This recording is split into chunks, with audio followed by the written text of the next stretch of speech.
Hello tout le monde, je suis Kevin Razier, vous êtes dans CKR, le podcast préféré de vos podcasteurs préférés. Il fait chaud, on est en direct d'Avignon, il est minuit 49 le samedi 5 juillet. Désolé, on devait le faire hier, mais t'as vu, fallait que je prenne mes marques, fallait que je vois si ça marche ou pas, etc. Fallait que aussi j'ai l'aval de mes colocataires pendant une vingtaine de jours aussi. Je leur ai dit ouais, je vais squatter le salon, ça va pour vous, etc. Ils passeront sûrement une tête, fait ça les Jean-Louis. Mais en tout cas, c'est trop cool. On est avec la pièce Passeport au Théâtre du Chêne Noir, c'est à 21h30. S'il y en a qui sont dans le coin, allez-y, passez, n'hésitez pas. Allez vite parce que ça se remplit vite, Dieu merci, donc ça c'est cool. Mais ouais, Avignon il fait chaud, si t'as pas de clim c'est chaud, ouais je sais c'est pas écologique tout ça, mais là c'est un truc de ouf comment il fait chaud. On a beaucoup de choses à voir ensemble. Oh lolo, j'ai une émission. C'est l'épisode 91, t'as peur. J'ai trop de trucs. Trop de trucs. Alors, on va commencer d'abord déjà par les réactions au dernier épisode. Toujours aussi top, toujours aussi sincère, cru, cash. Là, j'ai Nonchalant qui dit la séquence meilleure des Habib, elle est incroyable. Meilleur Habib. J'ai un pote à qui j'avais pas parlé depuis des années qui m'a envoyé un message. Il m'a dit j'ai failli m'étouffer. J'étais sur mon vélo quand j'écoutais la phase sur Meilleur Habib. Et ben écoutez, ma foi, c'est vrai que Meilleur Habib, c'est loin d'être le meilleur des Habib. Voilà. Lunal Louis Bastin qui dit sympa tes réacts. Merci. Yachou qui dit quel plaisir de retrouver des vidéos toutes les semaines. Et là, tu vois, même à Avignon, on va essayer de charbonner, vous lâchez 2 vidéos par semaine, jusqu'à ce que je puisse trouver une solution pour pouvoir faire des lives supplémentaires où là, c'est vous qui participerez, qui allez animer ce live en discutant sur l'actu avec moi, voilà, tout simplement. Ou en me disant ce que vous aimez, ce que vous aimez pas, si vous m'aimez pas aussi, enfin voilà, tu vois. Là, je suis en train de mettre ça en place avec un numéro de téléphone dédié et tout. Là, j'ai Manuel Pedrosa qui dit, franchement, entre Rima qui s'exprime normalement, sans haine ni mépris, et Caroline Yadan qui ne peut s'exprimer sans haine, ni mépris, ni mensonge, ni mauvaise foi, etc., le choix est vite fait. Jusque-là, j'étais apolitique, je ne me sentais pas concerné par la vie de tous ces guignols élus qui abusent du système et vivent au crochet de la société, mais là, pour le coup, j'irai voter pour faire barrage à la haine, au mépris et aux mensonges flagrants et indignes de tous ces gens qui défendent l'indéfendable. Eh ben, c'est bien, Manuel, que tu décides de voter. Alors, je ne sais pas de quelle élection tu parles, parce que là, il y a pas de... Il y a les municipales. Les municipales, ouais, c'est vrai. Mais bon, pour l'instant, voilà, il n'y a pas... J'espère qu'il y aura peut-être une motion de censure, mais là, a priori, le RN ne veulent pas suivre pour la motion de censure sur François Bayrou, donc il n'y aura pas de législative anticipée pour l'instant. Donc votre futur député ne sera pas encore député tout de suite, calmez-vous, il faudra attendre un peu, tu connais. Saper qui dit Rima Hassan a eu raison de poster les menaces de ses complices du génocide, soutien à la députée Rima Hassan. Et on est d'accord. Et Alexandre Flamand qui dit Cracks un jour, cracks toujours, Kevin toujours au top, un CKR légendaire. C'est un des CKR où j'ai le plus rigolé. J'étais à fond sur ta réponse au tweet de Julien Drey, aka CC le Feuge. Et plus le journaliste de CNews face à l'avocate et le no comment, le petit miel à la fin du CKR au top. Grosse pensée pour Hamza, vivement son retour. Et pour finir, force à Rima Hassan, bah ça fait plaisir. Merci mon crack, ça fait trop plaisir. Je commence tout de suite par les petites news HMD, les petites news Hamdoulillah qui font plaisir. Et là, on en a plusieurs. Bah, du coup, ça parlait de Rima Hassan. J'ai appris que les étudiants en droit de l'ULB, c'est l'Université libre de Bruxelles, j'ai appris qu'ils souhaitent nommer leur promotion 2025 en l'honneur de l'eurodéputé Rima Hassan, en reconnaissance de son dévouement à la défense des droits humains et à la cause palestinienne. C'est pas en France que tu vas voir ça, Chacal, mais c'est sympa pour elle. Toujours dans les bonnes nouvelles, dans les Hamdulillah, on a le lycée musulman Averroès à Lille, régulièrement pris pour cible par l'État, qui annonce ses premiers résultats du bac 2025, 96% de réussite. 96% de réussite, tout simplement. 70% des élèves ont obtenu la mention. Et ouais, et ça a cassé les pieds à dire les si, les mi, les machins, ouais. Mais nous, on n'aime pas. Mais regardez le séparatisme, le frérisme, l'entrisme, tous les ismes. Allez vous faire. Voilà. Et bien sûr. Et là, je suis un peu ému. Parce que dans la troisième news HMD, il faut savoir que ça fait 20 ans que le milieu, que le public, que tout le monde attendait ça. Mais ça y est, on y est. Après tant d'années de galères et de combats, je suis ému de vous annoncer que Sophia Aram a fait une vanne. Oui, elle a fait une vanne qui est plutôt pas mal, une punchline avec une chute à la fin. Et vraiment, c'est incroyable. On va regarder ça tout de suite parce que là, c'est-à-dire que il y a deux choses qu'on attendait dans la vie, c'était la Ligue des Champions du Paris Saint-Germain et la blague de Sophia Aram. Vraiment, pour te dire. Hein. Et là, genre vraiment, ça y est. On a une vanne de Sophia Aram. Alors, je vais vous la montrer de ce pas parce que ça vaut le coup d'œil. Hein. Vraiment, là, waouh. Je suis ému, ému aux larmes. Ému aux larmes. Alors, attendez, hop, c'est parti. On écoute cette vanne de Sophia Aram, bien sûr, hein, toujours dans son nouvel angle, hein, sa nouvelle formule qui marche bien. Van anti-gauchiste, van anti-pro-palestinien. Ah, mais évidemment, hein, évidemment. Ça, on lui enlève pas. Mais historique. Il y a une vanne à la fin. Et c'est pas une IA, c'est bien Sophia Aram. Depuis le 7 octobre, le sentiment d'avoir basculé dans la folie est permanent. On a maintenant des queers qui dansent pour le Hamas, l'extrême gauche antisémite qui fait alliance avec l'extrême droite antisémite. On a des activistes de la branche identitaire. Ah oui, elle était au dîner du CRIF, hein, évidemment, j'ai pas précisé, mais bon, cela va de soi. Hein, si elle n'est pas au dîner du CRIF quand elle fait ce genre de sketch, c'est qu'elle est, qu'elle est invitée à un mariage, hein, parce qu'elle fait tout mariage et bar mitzvah maintenant, on a compris. La plus dure, qui font alliance avec des islamistes. Dominique de Villepin devient une icône d'extrême gauche. Alain Soral rend hommage à Jean-Luc Mélenchon. Sans déconner, on dira ce qu'on voudra, mais la capacité des Juifs à créer du lien est vraiment remarquable.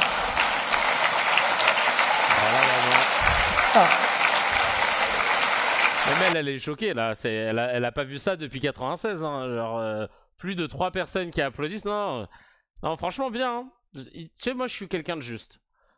Pour une fois que tu fais quelque chose, tu fais une bonne vanne. Je peux pas. Non, bien, bien. Très bonne vanne. Alors là, franchement, je sais pas si c'est ChatGPT, mais franchement.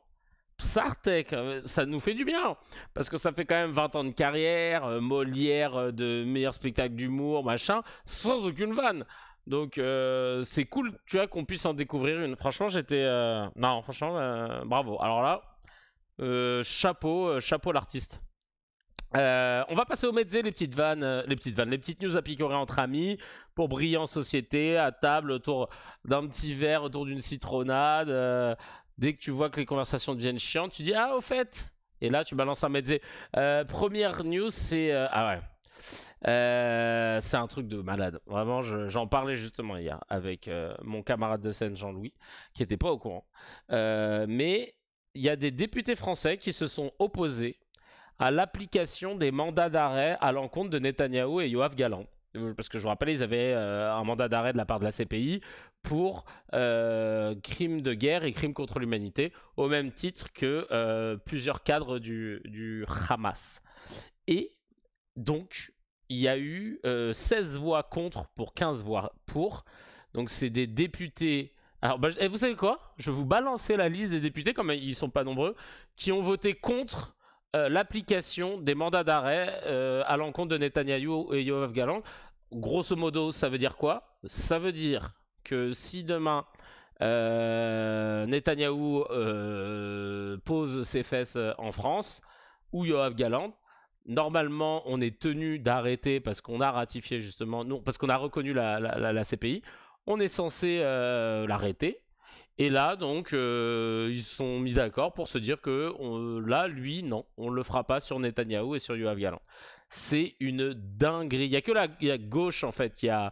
Bah, c'est eux qui avaient proposé, je crois, en plus. Mais de faire voter ça. Mais voici la liste donc, des députés qui ont voté contre cette application. Comme ça, vous le saurez. Hein. Il y a peut-être des députés de votre circo. Vous pourrez envoyer des mails ou l'interpeller hein, si jamais vous le croisez dans la rue en mode hey, Chacal, t'as fait quoi en fait là, cousin? Ça va?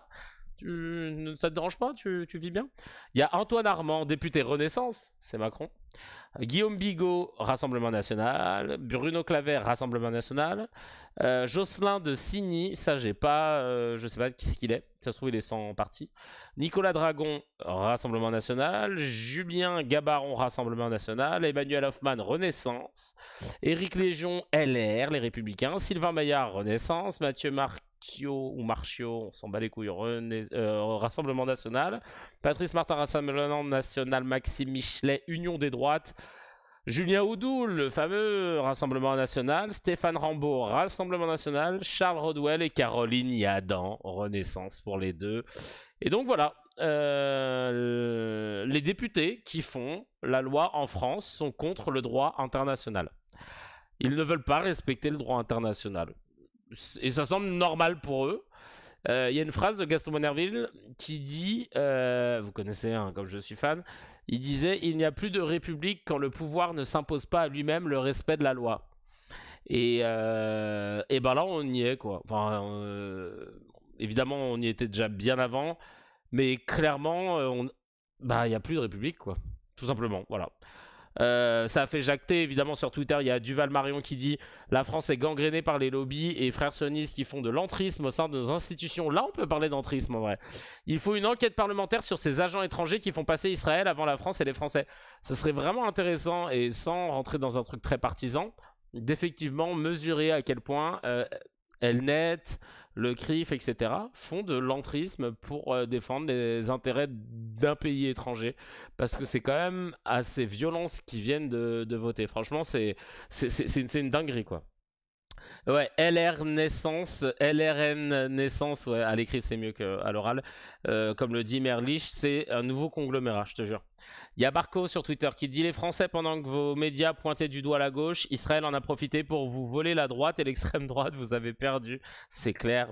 Blues Art qui dit « En gros, la France déclare être complice du génocide palestinien, dans le plus grand des calmes. » Et Ouagadou qui dit « Donc le respect des droits internationaux, c'est uniquement quand il faut mettre en cage des dirigeants africains. Cette même France hypocrite n'a pas hésité à livrer Laurent Gbagbo à la CPI pour des crimes bien moins graves que ceux d'Israël. » Et c'est le principal reproche qu'on a fait jusqu'à présent à la CPI, qui avait été créée, enfin qui donnait l'impression d'avoir été créée uniquement pour juger les personnalités politiques qui venaient d'Afrique. Et là évidemment, dès lors que ça touche les occidentaux, ah bah là d'un coup non mais là c'est n'importe quoi. Tu vois un peu comment ça fout le seum. Franchement ça fout le seum. Honnêtement, c'est scandaleux, mais écoute, ma foi, écoute. Tôt ou tard, les choses se payent. Tôt ou tard, la Cuenta tombera. Autre mezzé, alors là, c'est ouf. L'EM Lyon, l'école de commerce, si je dis pas de bêtises. L'EM Lyon est visé par une enquête de Mediapart pour des actes et des propos racistes qui auraient été couverts sous pression.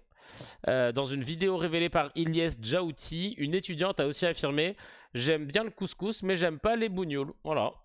Et elle le dit face cam, dans le plus grand des calmes. Alors, je l'ai la vidéo, attendez. Bon, vous me l'avez pas demandé, mais je l'ai. On va regarder cette merde. Ah oui, ça dure pas longtemps, c'est flouté. Hop, on va voir ça. Des vidéos. J'aime bien le couscous, mais j'aime pas les bougnoules. Ok, d'accord, voilà. Écoute, ma foi, c'est bien, hein, c'était sympa, ça, c'est bon à savoir. Écoute, je ne sais que dire, hein, si ce n'est que il y a un moment où il va falloir, parce j'ai vu des vidéos horribles, hein, ça fait des blackface, ça imite les singes et tout. Il y a un moment où j'ai envie de te dire, il serait peut-être temps de faire le ménage dans ces écoles qui sont censées former une certaine élite. Parce que ça n'a pas l'air de déranger nos politiques, et je trouve ça assez dingue. Il y a eu pas mal de réactions sur Twitter, t'imagines bien. Peu ou prou qui dit aucune raison légitime de flouter son visage, elle les dit en public, elle assume donc ses propos tenus en public. Walk'n'Roll qui dit le M Lyon rassemble des petits gosses de riches pédants et complètement déconnectés de la réalité pour en faire des suceurs de milliardaires ultra soumis aux capitalistes. Ah ouais, lui il a pas appris, lui ou elle d'ailleurs, n'a pas pris de pincettes. Arrêtez de flouter les gens. Il faut qu'ils apprennent à assumer leurs idéologies. Ça, c'est Tornado qui dit ça. On laissera rien passer. Vous verrez bien, mes amis nazis.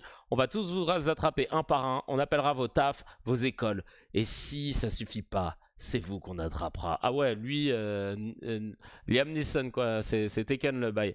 Il est remonté, mais je te comprends. C'est une dinguerie. C'est vraiment une dinguerie. On a la petite mosquée dans la prairie. C'est Moumou qui a mis ça. La porte de la mosquée de Roussillon a été vandalisée. Des tracts au slogan d'extrême droite ont été collés sur les murs de l'édifice. C'est dans le Parisien qu'ils en parlent. C'est un énième cas d'islamophobie, de dégradation de mosquées, d'atteinte à tout ce qui touche de près ou de loin à la communauté musulmane. Mais, et ça c'est sur Twitter, Modsa qui dit ça, mais pour Bruno Retailleau, il ne s'agit toujours pas d'un acte islamophobe. Alors lui, putain, lui, un tueur peut dire « je vais faire un acte islamophobe », que lui dire « non, il faut quand même qu'on puisse juger et qu'on puisse...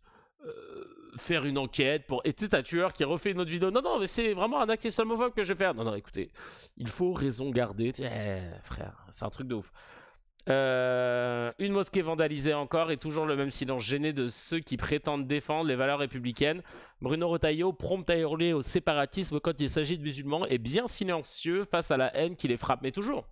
Par contre, pour crier « abat le voile », bien sûr, ça, on n'a pas oublié. Et je ne comprends pas que des plaintes n'aient pas été portées ou qu'elle n'ait pas abouti. Faudrait que je me penche là-dessus parce que je comprends pas qu'on puisse dire ah bah le voile. Bien sûr, quand on est justement un fonctionnaire public, on n'a normalement pas le droit de faire part de ses opinions religieuses, tu vois. On a un devoir de neutralité vis-à-vis de la religion. Le voile n'est pas interdit en France, jusqu'à preuve du contraire. Il est interdit dans certains endroits, etc. Machin. Mais là, le fait d'avoir dit « abat le voile », bien sûr, alors que t'es ministre de l'Intérieur et des cultes, et c'est ça qu'il faut préciser, des cultes aussi, Chacal. Là, c'est chaud. Franchement, c'est chaud. Écoute, ma foi... pareil, là aussi, un jour, j'ose espérer qu'une Cuenta tombera, parce que là, quand même, c'est assez incroyable. Il y a Torkelson qui dit et voilà, le racisme s'installe. Salut Jean-Louis. Et voilà, le racisme s'installe. Alors, attendez, vous allez le voir.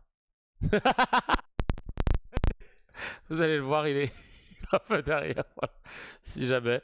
Il est aux premières loges, j'ai un public. C'est important, j'ai mon public aux premières loges. Torkelson qui dit voilà, le racisme s'installe de manière permanente dans notre société et la haine anti-musulmane s'intensifie. Ouais, la faute à ce gouvernement incompétent est totalement responsable au même titre que les médias CNews, BFM et Frontières qui ont contribué, évidemment. Ouais, c'est l'acte islamophobe de Schrödinger. Bah ouais, c'est ça le délire, c'est ça. Attendez, voilà, comme ça un peu de lumière, ouais. Bah, apparemment les pattes sont bonnes et ça fait plaisir. Salut, première arrivée sur ton stream, t'as l'air méga fatigué, man. Ah, tu peux repartir, je te jure. Ben, il t'a vu l'heure. Et après une longue journée, après une... merci. Oui, merci beaucoup, c'est gentil. C'est gentil, putain, j'adore le délai. Merci beaucoup. Merci, j'ai de la chance d'avoir des camarades de jeu incroyables. C'est des malades. On continue. Bon, en tout cas, vous avez vu, on a du délai. On a de watermelon. Si jamais. Un petit coup d'eau avec ma gueule fatiguée. C'est vraiment des bâtards, les gens. Tu sais, s'en battent les couilles. Ils arrivent. T'as l'air fatigué. Mais c'est oui, mais il est tard, on a fait une longue journée. Islamophobie toujours, on continue parce que ouais, on n'en finira jamais d'en parler. Les actes islamophobes ont connu une hausse significative de 75% selon les statistiques publiées par le ministère de l'Intérieur. On sort les chiffres du ministère de l'Intérieur. Il y a Moumou qui dit Retailleau, il a sûrement félicité ses équipes aujourd'hui en leur disant bravo les gars, on a exposé nos objectifs cette année. Ah oui, Bayrou. Et tu sais quoi, Bayrou, Andrea nous en parle. Mais oui, Bayrou, Attends, ah oui, putain, ouais, si, putain. Non, si, on va en parler juste après, t'as raison. Parce que je l'avais pas prévu dans mon conducteur, mais bien sûr qu'on va en parler, mais bien sûr. Mais bien sûr, mais bien sûr. Ah, attends, Gaël qui me dit, t'es tout orange, c'est tout jaune ta lumière. Bah, figure-toi que là, j'ai mis la lumière middle. Parce que la lumière, l'autre lumière, c'est la lumière white. Je trouve que ça fait. Bah, tu me diras bébé, hein, ce que t'en penses. Voilà, là j'ai changé la lumière. Alors, hop, hop, hop, hop, hop. On va tout de suite aller sur Bayrou. Je squeeze ça. Hop, Bayrou, je l'avais envoyé.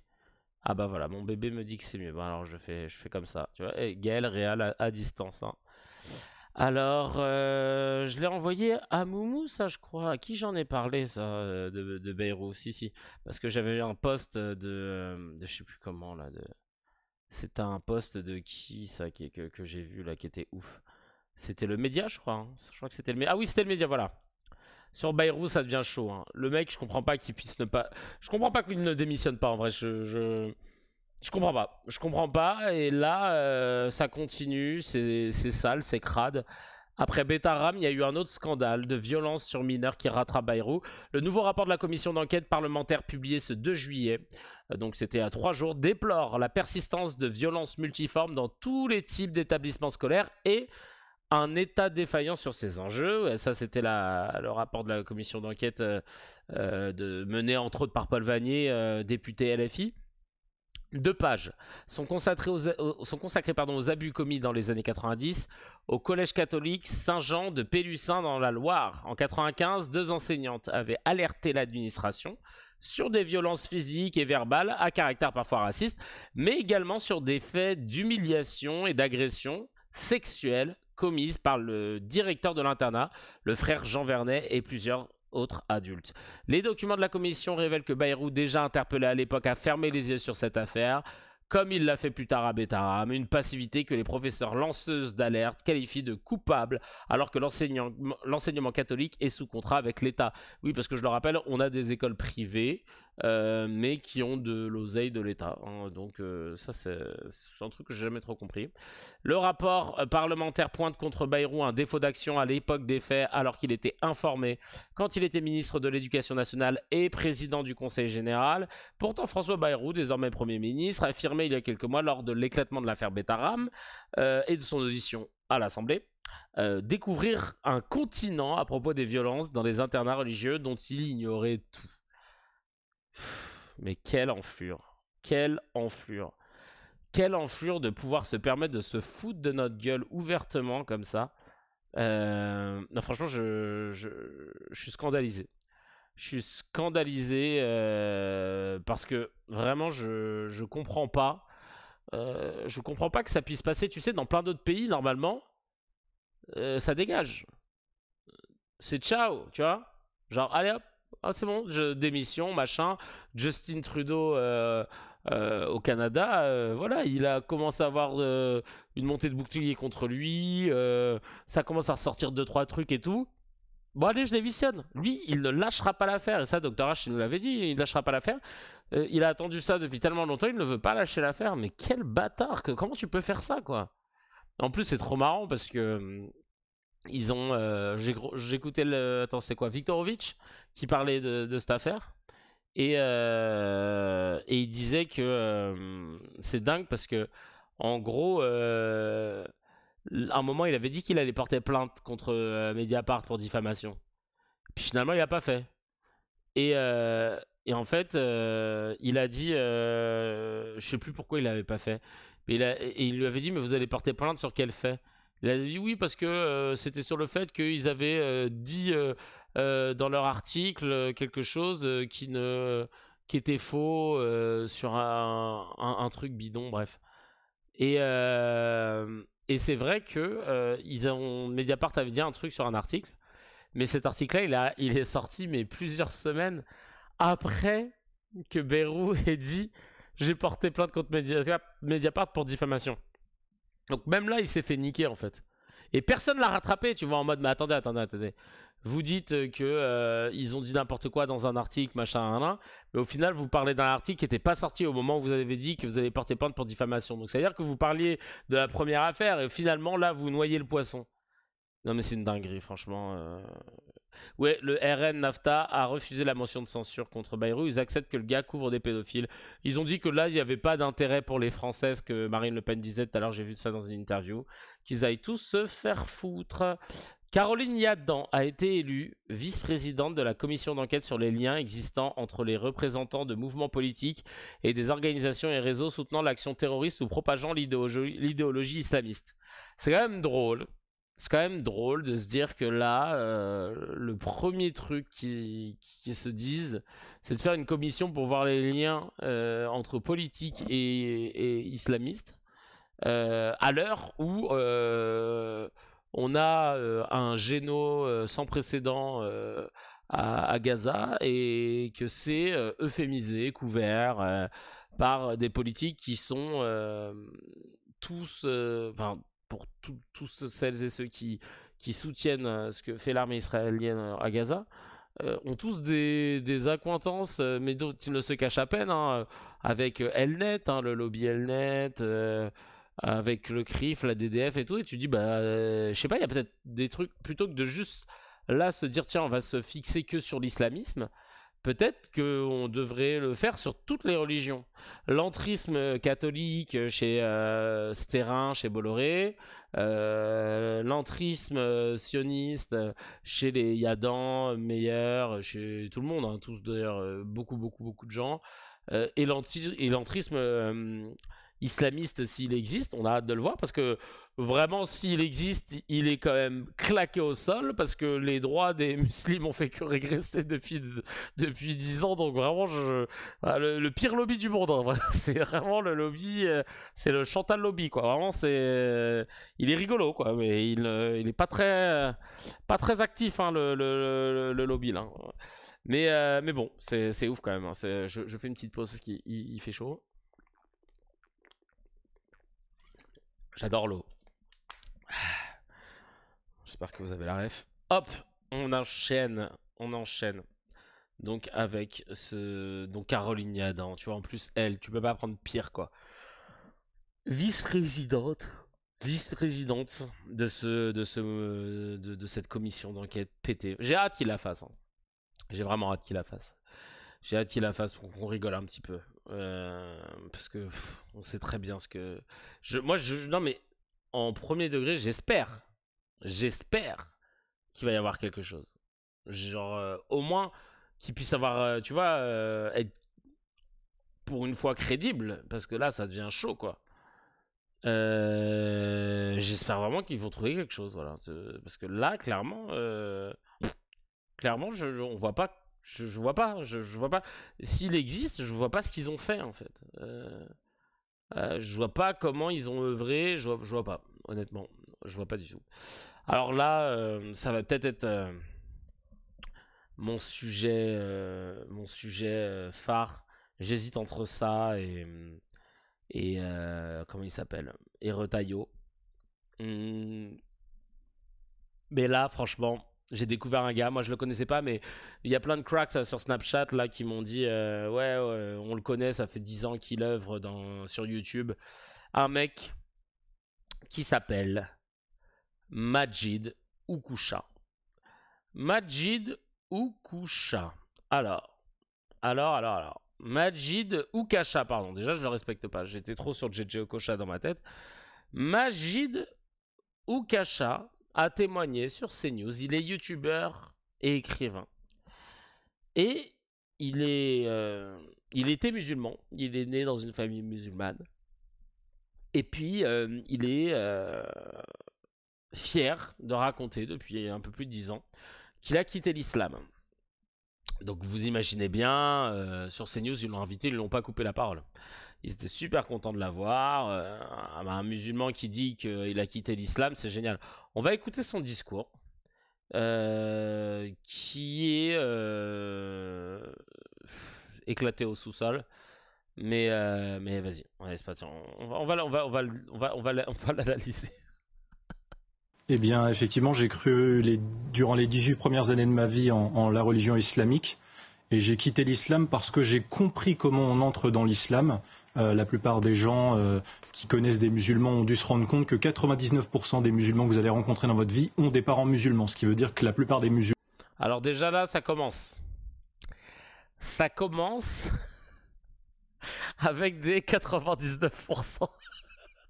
C'est-à-dire que le mec, il veut même pas doser, tu sais. 99% des gens qui croisent des musulmans dans leur vie ont des parents musulmans. D'accord. Ok.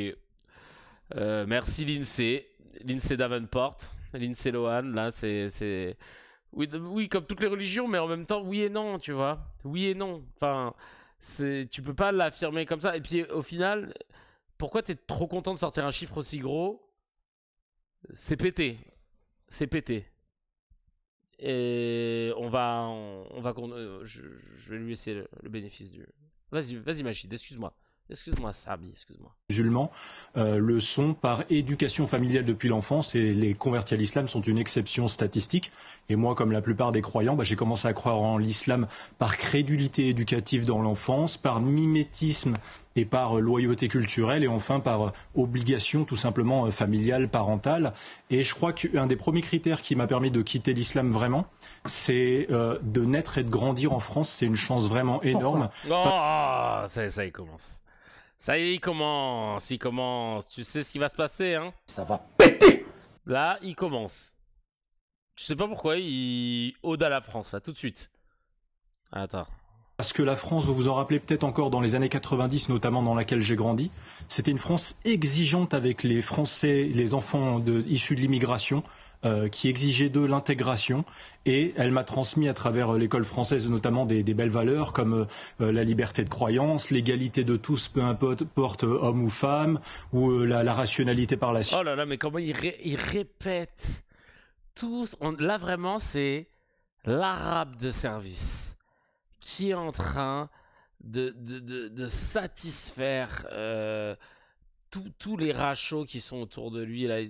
Tous les cisras, ils sont contents. Là. C'est un bon bougnoul, là. Là, j'aime bien. Là, il dit bien, là. Il dit bien les trucs, là. J'adore. Ah, j'aime bien. Moi, ça, j'aime bien. Moi, j'aime bien. Faut les... Et là, putain, on te laisse dérouler le tapis. Hein. J'ai jamais vu ça sur CNews.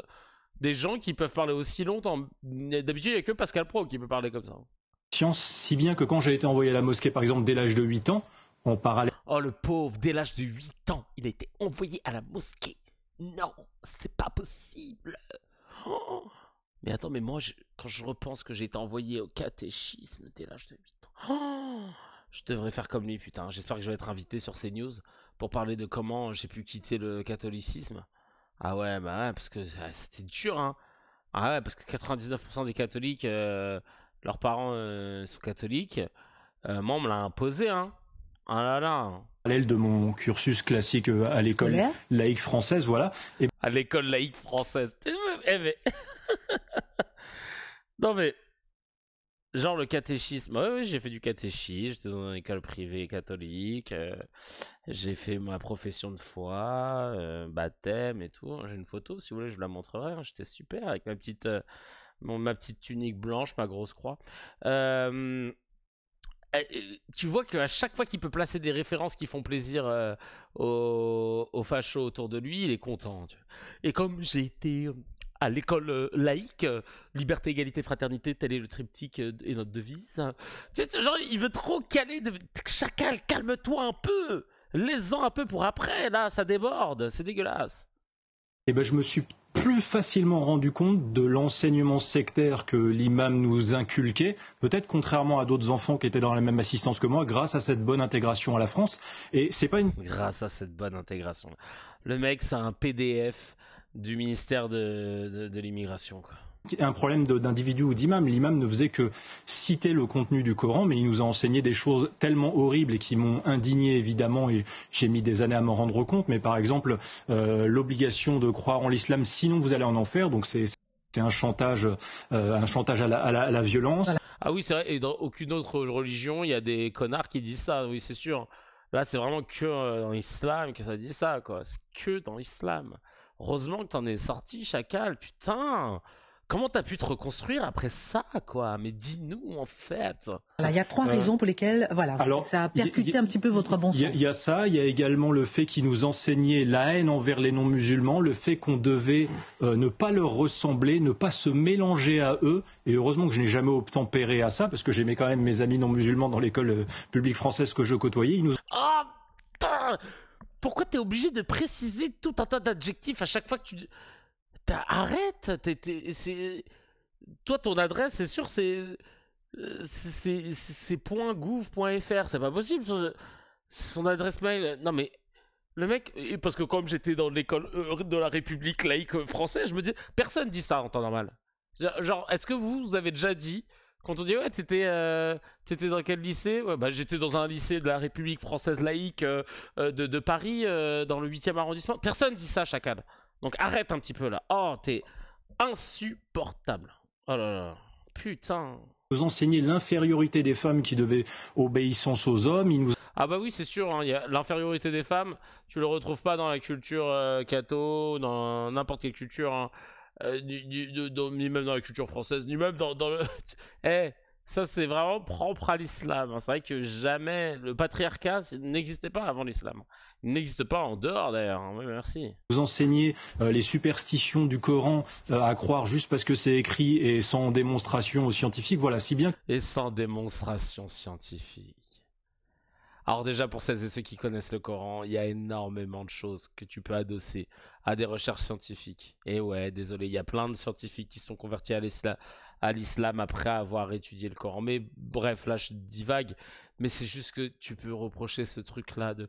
Oui, il dit des trucs qui ne sont pas adossés à des recherches scientifiques, mais toutes les personnes religieuses, quand elles t'en parlent, elles sont pas là en train de te sortir un bec benzène, connard. Je veux dire, à quelle heure, toi, tu t'es en train de nous créer un fantasme, là. C'est insupportable de dire que c'est que l'islam, c'est que... Mais... Et apparemment, il fait ça depuis 10 ans, plus de 10 ans sur les réseaux. Au bout d'un moment, il s'était fait terminer. Et puis là, CNews, avec l'algorithme, a dû tomber sur une de ses vidéos. Il lui a dit, bah attends, mais viens chez nous. Oui, superstition. Et les Celtes, ils n'ont pas de superstition. Non, mais... oh là là là là. Les Bretons, non, bien sûr. Non, mais tu me rends ouf. Tu me rends ouf, voilà, tu me rends ouf. Oh là là. Que quand j'étais adolescent, pour conclure, j'ai cru toute mon enfance, j'ai eu une double culture, mais une double culture contradictoire, qui n'était pas un enrichissement, donc à moitié occidentale et à moitié islamique. Et en m'instruisant de plus en plus sur ma religion islamique d'alors, je me suis rendu compte que je me sentais plus à l'aise dans la société française, avec ses valeurs, et je me sentais pas à l'aise avec ce qu'Allah nous demandait.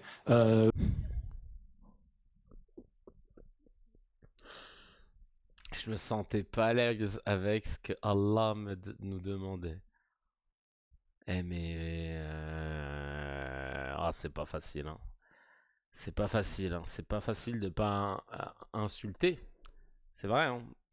C'est pas facile de pas insulter des gens quand on a des gens qui... Salut mon Jean-Loup. Des gens qui se permettent... Oh là là là, double culture. Pas enrichissante. Non mais vraiment, là... non, je sais pas. Je ne sais que dire. Oui, c'est pas comme si la première fac est née dans un pays musulman, ouais, je te jure. Bref, allez, on finit, il reste une dizaine de secondes. À travers sa religion violente et liberticide, qui m'enseignait le séparatisme avec la société, si encore une fois j'avais continué à gober et à appliquer l'islam. J'étais pas concentré là. J'avais continué à gober et à appliquer l'islam. Ouais, déjà même ils l'ont coupé dans l'extrait, ils se sont dit là par contre. Même CNews ils ont dit Chacal là par contre arrête un peu. Tu sais, t'étais invité, t'avais pas besoin de plus. Hein. Nous ça y est, on t'avait déjà adoubé quoi. Là t'en fais trop là. Même nous on était gênés. On va couper parce que là ça déborde de partout, ça coule sur les joues, sur le menton, non c'est dégueulasse. Je ne sais que dire les amis, je ne sais que dire en voyant ce Chacal parler de la sorte, c'est incroyable. C'était nul de bout en bout, et le pire dans tout ça c'est que tu te dis c'est quelqu'un qui a quitté l'islam pour au final ne parlait que de ça, parce que apparemment son contenu sur YouTube c'était que ça depuis une dizaine d'années. Voilà. T'as envie de dire, bah Chacal, t'as quitté l'islam, ça suffit. On dirait que tu parles d'une secte. On dirait que tu parles d'une secte où tu dois filer de l'oseille tous les mois, que on te coupe des gens, t'as pas le droit de parler à autrui et tout. Bah non. Non mais sans déconner. Je te jure, il me dégoûte. Il me dégoûte. Il ne sert strictement à rien. Mais bah évidemment, hein, un musulman, un arabe musulman, ex-musulman du coup, qui peut cracher sur qui peut cracher sur comment ça s'appelle, qui peut cracher sur sa communauté, bah c'est du pain béni pour eux. Alors là, t'as invité tous les jours, il te file un double les clés du plateau. Hein. Ah ouais. Dès que t'as, hein, Magid, dès que t'as fini le ménage, tu viens, tu nous dis 2-3 trucs dans le micro, tu sais, sur l'islam. Merci, tu déchires. Merci Magid. Allez, enfin, merci. Ah, il est bien celui-là, il est bien. Putain de merde. Purée de pommes de terre. Alors, il y a eu des commentaires, évidemment, sur Twitter, ils l'ont pas épargné. John the Baptist, pardon, qui dit... CNews est engagé contre les musulmans et leur religion. Ce n'est pas une chaîne d'information qui respecte les cultures et traditions de France. Son mode opératoire est la transgression, l'invective et les raccourcis malhonnêtes. Imaginez ce que ressentent les musulmans français, je te jure. Bozard qui dit sur CNews, un ex-musulman a toujours sa chaise réservée. Par contre, un Français converti à l'islam, mystérieusement introuvable sur les plateaux. L'équilibre version Pascal Pro. Bon là, c'était pas l'émission de Pascal Pro, mais c'est la DA de la chaîne. Mehdi qui dit scène surréaliste dans laquelle on laisse libre cours à un apostat de déverser sa haine islamophobe sans aucune contradiction pendant 20 minutes. Ah, ça a duré 20 minutes. Ça mérite un signalement Arcom et une fermeture de la chaîne pour incitation à la haine. Oui, bon, alors là, l'Arcom, elle a démissionné. Elle ne regarde, on l'a déjà dit. L'Arcom, ils regardent pas la télé. Ils savent pas que... Et eux-mêmes, ils sont choqués à chaque fois. Ils disent, ah merde, putain, ça passe encore à la télé. Eux, ils savent pas. C'est news. Mais non. Putain, CNews, ça passe encore. Putain, merde, j'ai pas fait gaffe. On va parler de Barbara Lefebvre, hein, parce qu'évidemment, quand c'est pas Chalgoumi, c'est Barbara Lefebvre, qui brille toujours par sa médiocrité, ses narines acérées. Voilà. J'ai jamais vu quelqu'un qui avait des narines tellement acérées. Tu sais, moi habituellement je calcule pas les narines, mais vraiment depuis Barbara Lefebvre, je me suis rendu compte que tu pouvais voir la méchanceté de quelqu'un à travers des narines. Voilà, Barbara Lefebvre. On va regarder là, parce qu'elle a brillé encore hein, par sa médiocrité. Dans les grandes gueules sur RMC, ils ont parlé de la climatisation dans les écoles, parce qu'il y a des profs qui ont acheté des ventilos pour les mettre dans les salles de classe. Parce que ça a proposé de faire des journées, de reporter des oraux, des trucs comme ça, parce qu'il faisait trop chaud et tout. Et Barbara Lefebvre, hein, qui, en plus d'être a priori, à ce qui paraît, prof, elle est aussi climatologue et technicienne en climatiseur. Elle a dit... Annuler un orage de stage de 10 minutes pour des élèves de seconde, vous fabriquez des générations de fragiles qui vont chialer pour un oui ou pour un non. Voilà. Et évidemment, la température sur le plateau des grandes gueules, hein, au moment où elle dit ça, je pense que ça va. Je pense que... Bref. Eux, sur leur clim, ça va. Ils doivent être en termes de degrés à 39-45, quoi. Alors on va regarder ce qu'elle a dit, hein. C'est pas intéressant de ouf, mais bon, on va regarder quand même, comme ça au moins vous savez. Et puis vous regarderez du coup ce que c'est que des narines énervées, vraiment. Vous fabriquez des générations de fragiles, de gens qui vont chialer pour un usage raisonné dans des endroits où il y a des publics fragiles. Oui, maintenant généraliser. Dans un lycée, annuler les oraux de stage d'élèves de seconde qui ont 16 ans, qui sont quand même capables de tenir 10 minutes pour un oral de stage, l'annuler parce qu'il y a de la canicule. Mais ça, c'est autre chose. Vous fabriquez des générations de fragiles, de gens qui vont chialer pour un oui, pour un non. Quand tu construis encore aujourd'hui des bahuts, des établissements scolaires avec des grandes baies vitrées, on pourrait être complètement neuneux, et on fabrique des fragiles parce que quand tu mets dans la tête d'un gamin de 16 ans qu'on lui annule un oral de seconde parce qu'il fait 35 une journée, t'étonnes pas que dans 10 ans, il te demande de pas aller travailler parce qu'il fait 40. Super. Super son raisonnement, vous vous rendez compte? Si on annule un oral parce qu'il fait 40 degrés, dans 10 ans, le gamin, il va pas aller travailler, hein, s'il fait trop chaud. Parce que peut-être que dans 10 ans, avec toutes les merdes, grâce à des gens comme elle et tous les climato-sceptiques, peut-être que dans 10 ans, effectivement, il pourra pas aller travailler parce qu'on sera pas à 40, on sera peut-être à 50 chaque alette. Non mais quelle grosse merde, vraiment une raclure de fromage de chèvre. Vraiment, j'ai pas d'autres mots. Information sortie de son cul, dans la provocation, médiocre as fuck, mais c'est elle qu'on met tous les jours à la télé, quoi. Tous les jours à la télé, à la radio. Enfin, je comprendrai jamais comment on est content de juste faire de l'audience avec des gens cons qui provoquent et pas avec des gens qui sont intéressants, tu vois, et qui t'apprennent quelque chose. Non, non, là, c'est de la merde. Bref, bah oui, faisons-la bosser sans clim. La vie de ma mère, faisons-la bosser sans clim sur le plateau, la télé. Enlevez la clim. On va voir si la génération de fragiles, on va voir si elle va pas se plaindre. Enlevez la clim, s'il vous plaît. S'il y a des gens des grandes gueules à DRMC, enlevez la clim, genre 3 jours d'affilée. Juste pour voir si elle va se plaindre. Cette chacale là. Vraiment, je supporte plus ces gens, putain. Alors, on a pas mal eu de réactions. Hein. 4 porcs qui dit alors qu'une éducation à la dure comme à Bétarab avec des coups, agressions sexuelles, punition de Perron, humiliation à la chaîne et viol, ça vous fabrique des générations de vrais hommes, hein. Pas de chochotte. C'est clair, putain. Il y a Jérémy Detlo, le frangin, qui dit sa réserve de haine est phénoménale. Elle reçoit jamais d'amour, cette vieille dame. Comment on peut être tout le temps dans le seum comme ça? C'est bien elle, la fragile, inapte à s'adapter au monde qui évolue. Sa mentalité de trou de balle est incompatible avec la jeunesse. Putain, t'as tout dit, frangin. Trinéor qui dit qu'on coupe la clim sur votre plateau de merde et qu'on écoute ce que Barbara Lefebvre et Emmanuel de Villiers auront à dire sur les fragiles quand ils feront l'émission en âge. Un ouvrier de 35 ans est mort de chaleur sur un chantier. Vous êtes répugnant et méprisable. Merci d'avoir rappelé ce fait divers que je découvre et qui est très triste, et j'envoie toutes mes pensées aux proches de cet ouvrier qui est décédé dans ces conditions-là. C'est horrible. Mais vraiment, c'est insupportable. Le petit focus que je voulais faire... alors attendez, avant de faire le focus, qu'est-ce que je fais? Parce que j'ai plein de vidéos hors contexte. Qu'est-ce que j'en fais de ces vidéos hors contexte? Bah je les laisse en hors contexte. Hein. Qu'est-ce que je voulais que je vous dise? Ah si, tiens. Non, je vais vous en montrer une, j'ai pas compris. Voilà. Alors là, c'est vraiment la séquence, j'ai pas compris. Allez, c'est parti.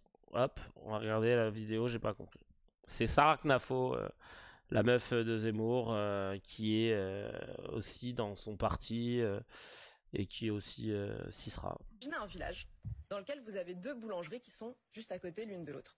Vous avez une boulangerie à qui on a accordé qu'elle pouvait ne pas payer ses salariés, ne pas payer ses charges, ne pas payer son électricité. Elle a de la farine gratuite toute l'année. Par ailleurs, elle est amie avec le maire. Et le maire a instauré une règle un peu étrange. Il demande à tous les habitants du village de payer dès le 1er janvier le pain de cette boulangerie pour toute l'année, que les habitants le mangent ou pas. Étrange. Vous avez juste à côté une autre boulangerie. Cette boulangerie, elle doit tout payer. Son électricité, son local, elle paye plein pot, toutes ses matières premières, ce qui est à peu près... Tu vois le truc arriver là, attention. Mais vous allez voir que le twist, il est... Moi, je me suis dit, allez, on le voit arriver, mais attendez. Normal. Pas de chance, le maire la déteste. Donc il lui impose des règles supplémentaires, des contrôles d'hygiène. Si elle a le malheur d'ouvrir le 1er mai, 7 500 € d'amende. Et là, on se dit, mais ce pauvre artisan, il devrait faire faillite demain matin. Et pourtant, c'est devant cet artisan qu'il y a la queue. Parce que lui, il a un souci de devoir vendre son pain. Donc il l'améliore, il en fait des bonnes recettes, etc. Il y a la queue devant lui. Nos 2 boulangers, c'est exactement CNews contre le service public.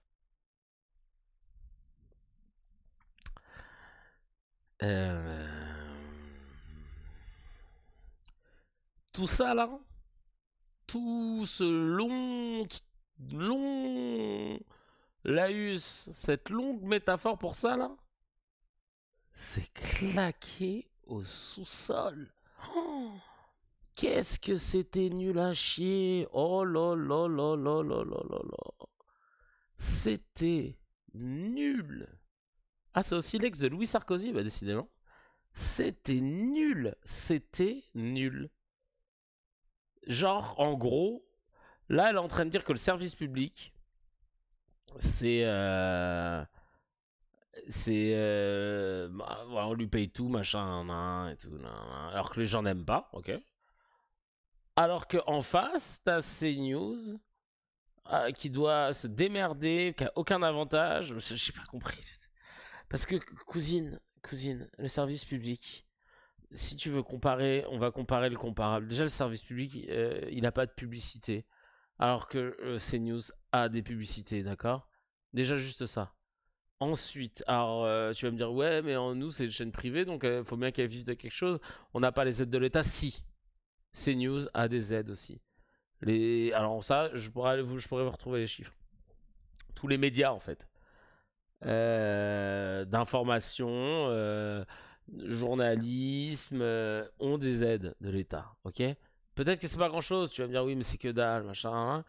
Et ben ferme-la, parce que le créneau, la fréquence sur laquelle est diffusée CNews, c'est gratuit, en fait. Les fréquences TNT, elles sont gratuites. Donc, la chaîne a eu sa fréquence gratuitement. Elle n'a pas payé pour avoir sa chaîne. On lui a donné en lui demandant de respecter un cahier des charges, c'est tout. Qu'elle ne respecte pas. Hein. Donc, en gros, ta comparaison, elle est éclatée au sous-sol. T'aurais dû dire, si tu veux qu'on fasse les analyses là, de merde là, que t'es en train de faire, là, si tu veux qu'on fasse tes analyses, on aurait pu dire, ben ouais, peut-être que, que les 2 boulangeries, elles ont été offertes, voilà. Non, voilà, ouais, virons ces faves de nos ondes, ouais, je te jure. Mais ça va être long et pénible comme chemin, cher Lex. Bref, voilà. On va rester là-dessus. On a une star, mais oui, on a une star dans le chat. Big up à Alex et allez le suivre, évidemment. Allez le follow. On va faire un focus sur ce qu'a dit Bruno Retailleau sur les honnêtes gens. Voilà. Parce qu'en fait, il a dit ça. Voilà, je veux dire, on va écouter directement. Voilà ce que Retailleau a dit. C'est toujours un plaisir d'écouter Bruno. Quelle ligne, Bruno Retailleau? Parce que ça, c'est une question. Oula, je trouve ça quand même un peu fort dans mes oreilles. Je sais pas pour vous. Alors, attends. On va baisser un petit peu. Que on vous fait un peu le reproche d'avoir une ligne conservatrice. Vous pensez que la France a envie d'une révolution conservatrice, Bruno Retailleau? Quand vous donnez une grande interview au JDD, parce que vous parlez différent quand vous êtes inter ou quand vous parlez au JDD, hein. Mai 68 a fabriqué des barbares, 40 ans de choix idéologiques qui ont déconstruit nos repères, fait exploser l'autorité à l'école, en famille, dans la rue. Mais bien sûr, moi, ma ligne politique, c'est pas ni le libéralisme, ni le conservatisme, ou je ne sais quoi, c'est pas les ismes, c'est sur le racisme, si. La France des honnêtes gens, celle qui travaille, qui est silencieuse. Elle est silencieuse, pas parce qu'elle a rien à dire, mais parce que les hommes et les femmes politiques n'en ont rien à faire. Ah bah oui. Ouais, là, il y avait mais alors c'est la vidéo, je sais pas pourquoi la vidéo, elle s'est énervée, là, aucune idée, ouais, je sais pas pourquoi. Ils ont découpé la tranche en rondelles de saucisson pour s'adresser à des catégories, pour s'adresser à des minorités. Les honnêtes gens, mais c'est ceux qui bossent, c'est ceux qui ne cassent pas. C'est par exemple cet étranger qui est venu légalement sur notre sol, qui fait tout pour travailler, pour s'inscrire dans nos valeurs, dans notre mode de vie, et qui en a marre de voir que c'est un certain nombre d'étrangers, eux, fraudent, arrivent clandestinement. Ce sont ces pères et ces mères de famille qui se saignent aux 4 veines pour transmettre des valeurs à leurs enfants, et qui ne comprennent pas que d'autres familles qui laissent traîner des gamins de 10 ans, de 11 ans, tard le soir, n'aient pas à encourir un certain nombre de sanctions financières. Ouais. La France des honnêtes gens, voilà. La France des honnêtes gens. Et je sais qu'il y en a qui gobent ce truc-là encore. on va faire un... Parce qu'il dit qu'il veut parler de la France des honnêtes gens. On va regarder la France des honnêtes gens. Bruno Retailleau, il est chef du parti Les Républicains. C'est qui les honnêtes gens dans Les Républicains? On va les regarder un petit peu. Bah, c'est Sarkozy, 3 ans de prison, dont un ferme pour corruption. Fillon, 4 ans dont un ferme, plus 10 ans d'inéligibilité pour emploi fictif. Balkany, prison, ferme pour fraude fiscale. Juppé, 14 mois avec sursis pour emploi fictif. Chirac, 2 ans avec sursis pour emploi fictif à la mairie de Paris. 26 condamnations pénales de personnalités politiques, LR ou ex-LR. Voilà, tout simplement. Et ils sont où tes honnêtes gens là dans tout ce tintouin? 26 condamnations sur les 5 dernières années. C'est Check News qui avait décompté ça. Sur les 5 dernières années uniquement. Donc il n'y avait pas Chirac, il n'y avait pas Juppé. Hein. Là, je suis remonté loin. Non mais c'est scandaleux. Et tu viens là donner des leçons, la France des honnêtes gens. Et parce que non, j'en peux plus, moi. J'en peux vraiment plus de jouer sur ce truc là, de dire que tu vas... Oh bah merci, bienvenue à toi. Oui, obligé de changer les noms, tellement ils sont condamnés, je te jure. Ça devient très compliqué d'entendre à chaque fois les mêmes schémas, parce qu'en plus ça marche sur les gens, tu vois. Je vous dis ça parce que moi je l'ai vu avec des personnes de ma famille. Ça marche en fait. Eux ils sont là, ils disent ouais c'est vrai, nous les honnêtes gens, nous on se retrouve tout le temps à payer et tout, alors qu'il y en a qui profitent, machin, déjà ce mythe, je le fais assez souvent, mais on va le débunker pour la 1000e fois, parce qu'en fait on le débunkera jamais assez. En fait, les fraudes sociales, donc celles qui sont le plus mises en avant par des gens comme Retailleau, c'est entre 1,5 et 3 milliards d'euros. D'accord, la fraude sociale à la prestation, donc ça veut dire je touche des aides, des RSA ou allocations chômage, alors que je ne suis pas censé en avoir, voilà, légalement. Ou alors parce que je travaille au black à côté, etc. Entre 1,5 et 3 milliards d'euros, ok, c'est beaucoup, c'est beaucoup. La fraude aux cotisations, ça c'est les patrons. C'est les gens qui déclarent pas, tu vois. Là, on est entre 6 et 8 milliards déjà. 6 et 8 milliards d'euros, tu diras déjà. Ça commence à faire beaucoup. C'est plus, en fait. On devrait beaucoup plus parler de ça, tu vois. Parce que c'est plus. Et maintenant, le taux de non-recours, et c'est important, je vous dis, de rappeler ces chiffres, c'est le nombre d'impôts, le nombre d'aides qui ne sont pas récupérés par des gens qui en ont le droit. Voilà, d'accord. Des gens qui n'en récupèrent pas pour plein de raisons, hein. Soit par méconnaissance du système, des procédures administratives, ou tout simplement parce que ils ont honte. Voilà, honte, comme certaines personnes qui sont en galère et qui ont honte d'aller au Resto du Cœur pendant une distribution de plats, etc. Parce que voilà, dignité et tout. Et ben là, on est sur environ 5 milliards d'euros par an de prestations sociales qui sont dues et qui ne sont pas récupérées. Voilà. Donc en fait, tu te rends compte que la fraude aux prestations sociales, qui est entre 1,5 et 3 milliards, ça va par rapport à l'argent qu'on ne donne pas, en fait. Et si je dois aller encore plus loin, la fraude à la fraude fiscale, elle s'élève entre 80 et 100 milliards d'euros. Et toi, tu nous casses les couilles pour un gars qui a fraudé 600 balles de RSA. Entre 80 et 100 milliards d'euros de fraude fiscale, chacal. Je sais pas si vous vous rendez compte. Et ça, c'est les chiffres de l'adresse, la direction de recherche des études d'évaluation et des statistiques. C'est le service statistique officiel du ministère des Solidarités, de la Santé, de l'Autonomie du Travail. Tous les chiffres que je vous ai donnés viennent de ça, du Secours catholique, d'Odenor, l'Observatoire de non-recours, de la CAF, de la Cour des comptes. Tout est sourcé. Et t'as envie de dire, et toi tu nous casses encore les couilles à nous dire que ouais, les gens ils sont honnêtes. Moi, tu veux qu'on parle des honnêtes gens? Viens, on va parler des honnêtes gens, on va débunker un deuxième mythe. Les honnêtes gens. Les honnêtes gens qui payent, qui disent rien et tout dans le silence. La classe moyenne et la classe ouvrière payent en moyenne 50% de ses revenus en impôts directs ou indirects. Tu vois, impôt sur le revenu, entre les taxes, etc. C'est environ 50%, d'accord? Pour les plus riches. Pour les 0,1% des plus riches. On est sur 46% d'impôts en équivalence, tu vois, qui payent.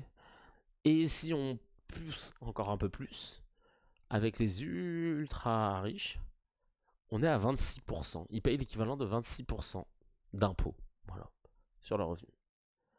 Et donc, tu as envie de dire, ben, là, tu nous casses les couilles, encore une fois, avec les gens qui sont en bas, qui galèrent à ça, et tu dis à des gens de la classe populaire, comme le disait, je crois que c'était une phrase de Coluche, on fait croire aux pauvres que s'ils sont pauvres, c'est à cause de gens qui sont encore plus pauvres qu'eux.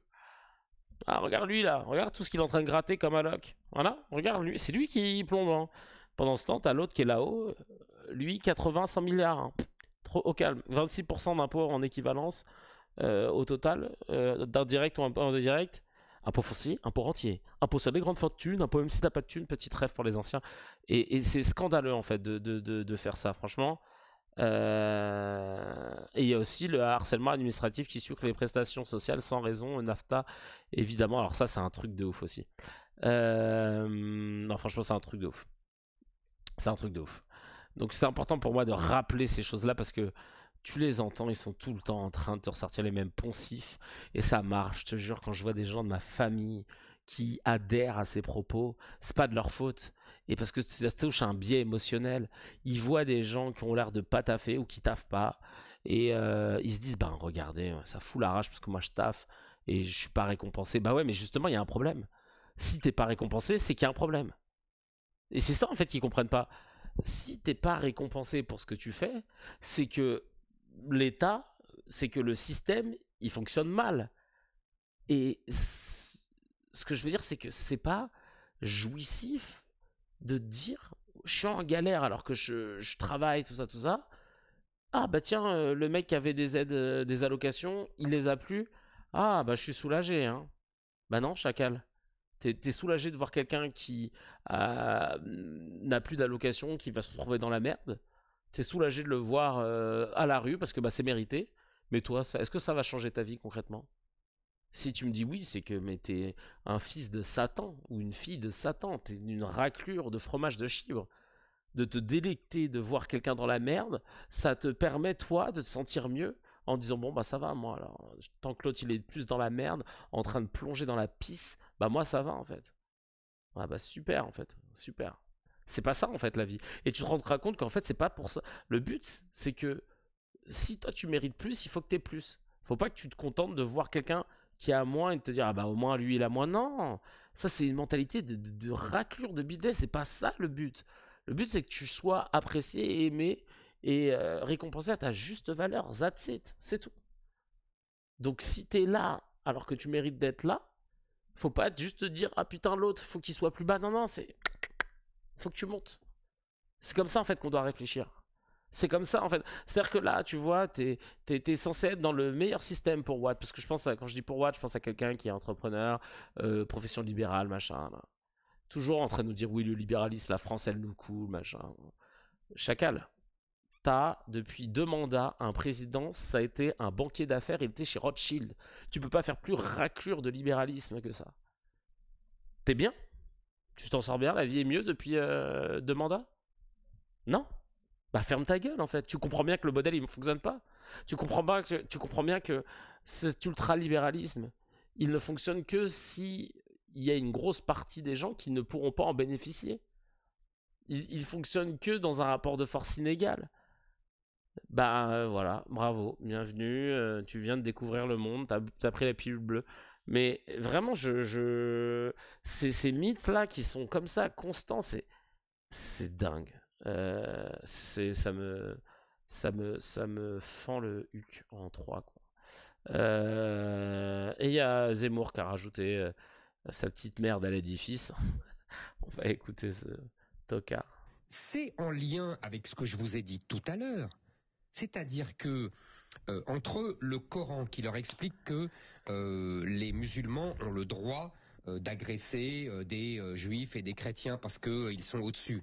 Et... Pardon ? Alors là, je crois qu'on a fait un... Là, je suis sur un autre sujet, là. Je sais pas ce qui m'a pris. Là, je lançais une vidéo. Je croyais qu'il allait parler de l'immigration, les gens bien, machin, là. Alors, je savais pas que le Coran disait qu'il fallait taper les chrétiens et les juifs, hein, parce que... Non, mais on est d'accord, mot à mot. On connaît pas, nous, ce verset-là. D'agresser des juifs et des chrétiens parce qu'ils sont au-dessus. Et... l'éducation nationale algérienne, qui leur explique que la France les a pillés, donc ils doivent se venger, et donc profiter de toutes les aides sociales, et donc agresser les Français parce qu'ils les ont eux-mêmes agressés. Attendez, l'Algérie a fait ça, les gars ? Faites venir des Algériens, là, parce que vraiment... Ouais. Parce que là, franchement, je sais pas d'où il sort ces infos, Zemmour. Mais... Et genre ça pas et en face sur Sud Radio, l'autre soit il dort, soit oui, voilà, Mohamed il dit mais en Algérie je suis venu pour ces raisons en effet. Non mais s'il vous plaît, putain, je savais pas. C'est incroyable. Bah, franchement, je trouve que si c'était vrai, monsieur Zemmour, en vérité, ils sont nuls, les Algériens. Hein. Ils appliquent super mal les ordres, hein, parce que normalement, le pays devrait être à feu et à sang si c'était ça. Enfin, je comprends pas. Pour la colonisation, tout ça est d'une cohérence impeccable. Pour what ? C'est une cohérence impeccable pour what ? Mais pour nous, personne sensée, on comprend juste pas du tout ce que tu viens de dire. Ça fait du sens que pour toi, avec des informations sorties de ton trou du cul, mais espèce de raclure de fromage de chibre. Mais tu peux pas dire ça sur un média français censé être un média d'actu journalistique et t'en tirer. Tu dois rendre des comptes, tu dois montrer les livres de l'éducation nationale algérienne qui montrent les passages que tu évoques. Tu dois nous sortir des enquêtes d'ONG sur place. Chacun, tu peux pas juste dire ça et dire ça me semble très cohérent pour moi. Non mais là, non. Tout ça s'explique.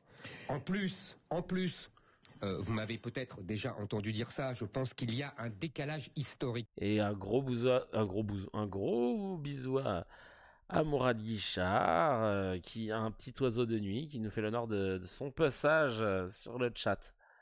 Et bah écoute Mourad, on découvre avec Zemmour qu'en Algérie, dans l'éducation, on doit normalement, voilà, les Algériens doivent violenter les Français, voilà. Et c'est totalement cohérent, comme il vient de le dire. Hein. Entre l'éducation que nous avons subie, nous, en France, depuis des siècles, et l'éducation qu'on subit dans la civilisation arabo-musulmane, ce que Norbert Elias appelait le processus de civilisation. C'est-à-dire que la France, depuis des siècles, avec l'Église, avec la monarchie, a canalisé les violences d'abord de ses nobles, puis de la bourgeoisie, puis du peuple, qui par un processus d'autocontrôle de ses passions, de ses pulsions, de ses émotions, dit exactement. Mais un homme, ça s'empêche. Exactement. Voilà. Ça, c'est le produit de plusieurs siècles de ce que Norbert Elias a appelé le processus de civilisation, qui n'a pas existé ainsi dans les pays arabo-musulmans. Là-bas, en Afrique et dans les pays arabo-musulmans, on a continué à... Attention là, ça arrive, je sais pas ce qu'il va dire, je découvre la vidéo avec vous. Avec la vieille répression féroce, c'est-à-dire qu'il n'y a pas d'autocontrôle, mais simplement une répression féroce. Et ça marche très bien aussi. Oui. Je ne critique pas. Mais là, le problème, c'est quand on laisse venir... on coupe la main, exactement. Quand on laisse venir des gens qui n'ont pas subi ce processus de civilisation et qu'on les met sur le même sol que des gens qui ont subi ce processus de civilisation. Aïe. Donc en fait là, les immigrés, les gens issus de l'immigration n'ont pas eu le même processus de civilisation que les Français de souche. Aïe, aïe, aïe, aïe, aïe. En fait, quand il parle de civilisation, il parle surtout de domination, quoi. Parce que il croit que la République, en fait, c'est un club privé, tu sais. Et si t'as pas les bons ancêtres, hop, t'as pas le pass. Sauf si tu décides de renier, hein, évidemment, ça passe, c'est génial. Mais en fait, civiliser, c'est le mot poli pour coloniser, quoi. C'est ce que je disais sur Telegram. Et ils veulent l'appliquer maintenant partout. Il y en a qui, évidemment, sont beaucoup plus violents que les autres, et on voit le résultat. Les premiers sont des cibles pour les seconds. C'est tout. Et la folie, c'est d'avoir laissé ces millions d'arabo-musulmans et d'Africains rentrer en France, alors qu'ils ont évidemment des processus de civilisation différents. Oui, alors... Ah, donc c'est une folie. Donc, Chacal, c'est une folie d'avoir laissé ces millions d'Africains, d'Arabes, de musulmans sur le pays, d'accord. Quand il fallait envoyer des tirailleurs en première ligne face aux Allemands, là c'était pas une folie. En mode chair à canon avec des fusils qui étaient même pas chargés, ça c'était pas une folie. Ah non, c'est normal, faut défendre la mère patrie. Quand ensuite il a fallu les rappeler pour reconstruire le pays, c'était pas une folie non plus. Là, il n'y avait pas de problème de civilisation, c'était super. Et puis quand on s'est dit que ce serait plus simple de les parquer là dans des cités provisoires, là c'était pas une folie non plus. Et puis quand après on s'est rendu compte que le système ne permettait que difficilement l'émancipation de personnes issues de ces cités, de ces quartiers, avec des origines un peu trop bariolé, c'est quoi? En fait, Chacal, toi, tu veux qu'il y ait que des fils de diplomates qui viennent, quoi. C'est-à-dire que... ou alors qu'on lave tes chiottes, quoi. Que juste on lave tes chiottes. C'est juste ça que tu veux. Ça me sidère, en fait, de pouvoir encore laisser une personne dire ça dans le plus grand des calmes, alors que tout ce qu'il dit est faux. Tout ce qu'il dit est faux. Entre 80 et 85% des délits qui sont commis en France, c'est commis par des nationaux déjà. Les étrangers sont surreprésentés dans des infractions type logement et papier, mais pas sur les violences graves.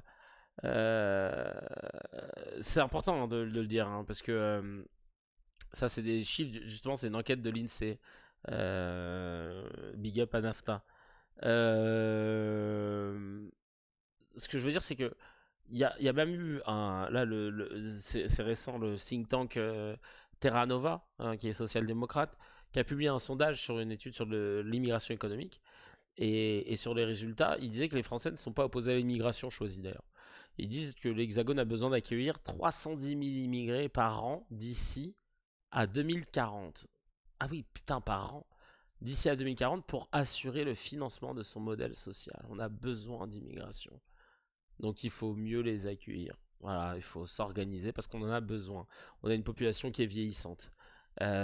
Si tu prends pas les analyses des gens dont le métier c'est de chercher, de faire des recherches, de travailler, après tu sors des infos sorties de ton cul et tu te dis que ça passe. Mais je suis désolé, on a un vieillissement il y a un Français sur 5 qui a plus de 65 ans. Et en 2050, ce sera près de 1 Français sur 3, je sais pas si vous imaginez. Le nombre de personnes âgées de plus de 85 ans va doubler d'ici 2040. Et l'âge médian en France est passé de 32 ans dans les années 80 à 42 ans aujourd'hui. C'est incroyable. Et là, ils sont encore en train de nous casser les couilles sur ce mythe de la violence, etc. Mais parlons-en de la violence en plus. Parlons-en de la violence, le mythe de l'ultra-violence. Parce qu'en fait, souvent, on nous dit, ouais, la violence, elle a explosé, etc. Et tout. Je veux bien, moi. Je veux bien qu'on en parle. Parce qu'en fait, il s'avère qu'il y a des chiffres. Hein. Et les chiffres, encore une fois, hein, ils vont pas aller dans votre sens. En fait, en gros, il y a le Centre d'études prospectives et d'information internationale, la CEPI, qui est rattaché au service au SIG, hein, du Premier ministre, qui assure les immigrés ne sont pas à l'origine d'une augmentation des taux d'infraction dans le pays d'accueil. Voilà, déjà. Cash, merci, au revoir. Pour étayer ces propos, les auteurs, les économistes, Arnaud Philippe, Jérôme Valette, dressent un état des lieux des travaux, de la recherche sur le sujet dans plusieurs pays. Ils constatent qu'aucune étude ne trouve d'effet de l'immigration sur la délinquance. C'est en 2023, ça. Aucune étude ne trouve d'effet de l'immigration sur la délinquance. Je sais que c'est dur à croire, et pourtant, les chiffres du nombre d'actes de violence augmentent depuis 6 ans, mais selon une sociologue Renée Zoberman, ces chiffres ne sont pas une photographie exacte du niveau de violence en France. On peut d'autant moins se fier aux chiffres du ministère de l'Intérieur que de la définition des délits de violence. Comme la définition des délits de violence a changé dans les 40 dernières années, décrit Renée Zoberman. Et du coup, de ces enquêtes, les sociologues expliquent que les chiffres sont stables. En fait, ils disent ça parce que du coup, la violence a changé dans la définition et dans le fait d'être reportée, tout simplement. Alors pourquoi lui, sa théorie à Zemmour, c'est de dire qu'il y a beaucoup d'Arabes et de Noirs en prison. Mais encore une fois, on a eu la chance de faire CKR avec un docteur en sociologie qui a fait sa thèse sur les aumôneries en prison et donc qui a passé des années et des années d'enquête en prison. Et il te dira que effectivement, les Arabes et les Noirs sont surreprésentés en prison, mais que le point commun de ces gens-là, de ces Noirs et de ces Arabes, c'est qu'ils viennent quasi tous majoritairement de quartiers populaires et de milieux précaires. Et que la précarité liée à des pressions de racisme, de discrimination, c'est le cocktail qui te pousse à la délinquance dans le pire des cas. Et c'est ça en fait l'explication. C'est tout. C'est pas un gène de violence, une incompatibilité de culture, de civilisation, qui est né juste qu'un mot pour parler de colonisation, comme je le disais, quand nous avons eu une civilisation, mais ces peuples-là n'ont pas eu assez de civilisation. Ouais, va te faire foutre. Et d'ailleurs, un petit gars là que j'ai vu sur Facebook qui a sorti un truc qui était assez intéressant sur une vidéo, où il parlait en fait de toutes les vagues de violence dans l'histoire de France, lié à des groupes de jeunes et que c'est toujours le même profil. Sauf qu'à l'époque, il n'y avait pas une surreprésentation des Noirs et des Arabes.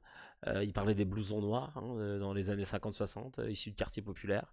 Donc ils se retrouvaient en bande pour faire des vols, des actes de vandalisme, de baston, etc. Et dans les médias, ils étaient présentés comme le symbole d'une jeunesse décadente, d'une jeunesse déviante, très peu diplômée, c'est des chômeurs, des fils d'ouvriers, rupture avec l'école, etc. Il y a eu les Apaches, ça c'était début du XXe siècle, des délinquants qui étaient entre 15 et 20 ans à Belleville, à la Goutte d'Or, à Paris. Pareil, jeunesse marginalisée, sans emploi, pas de perspective d'avenir, donc ils étaient tout le temps en bande, etc. Donc ils étaient montrés tout le temps du doigt. Il y a eu les Gavroches du 19e siècle, pareil, des enfants abandonnés, issus de quartiers ouvriers, qui volaient, les Scuttlers à Manchester, des jeunes ouvriers blancs qui se baladaient en bande armés pour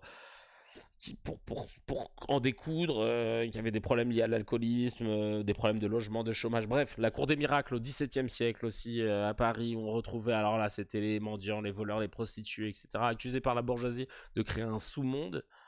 Il y a les canuts de Lyon. En fait, la délinquance, elle est liée à la situation précaire dans laquelle tu es, et du quartier populaire dans lequel tu vis, point, that's it. Et tant qu'on laisse parler des gens comme Zemmour sans contradiction, en fait, on va nourrir ce mythe que tous les gens vont gober. Et c'est insupportable, vraiment. C'est insupportable. Je ne sais que dire. Bref. Merci pour le raid. Jashugan36, désolé, j'avais pas vu le chat. Merci, bienvenue. Bienvenue. Et les médias. Évidemment, mon cher Moumou. Les médias, ça va finir par se savoir. Tiens, Mourad nous a envoyé un lien. Bah écoute, ma foi, on est en direct, on va regarder ce lien ensemble. Hop. Alors, qu'est-ce que c'est? Qu'est-ce qu'on a? Paul Sugi, tribunal de Paris, 23e chambre. Les premiers casseurs de samedi soir défilent dans le box. Leurs profils sont sensiblement identiques les uns aux autres. Un journaliste assis derrière moi chuchote. J'espère que le suivant s'appellera Bernard et non perdu. Antoine Blanchet répond. Cher confrère, on doit être dans un multivers judiciaire différent. Étant aux comparutions immédiates, il n'y a que 2 dossiers à passer. Un troisième dans une autre salle. Et le premier prévenu s'appelle Aurélien. Oh la honte. Et à Moumoud rajouter... J'espère qu'une célèbre association de lutte contre le racisme et l'antisémitisme va s'en saisir. Ah, tu parles de la LICA. D'ailleurs, ce qui est marrant, c'est que la LICRA, avant, s'appelait la LICA. Mais voilà, non.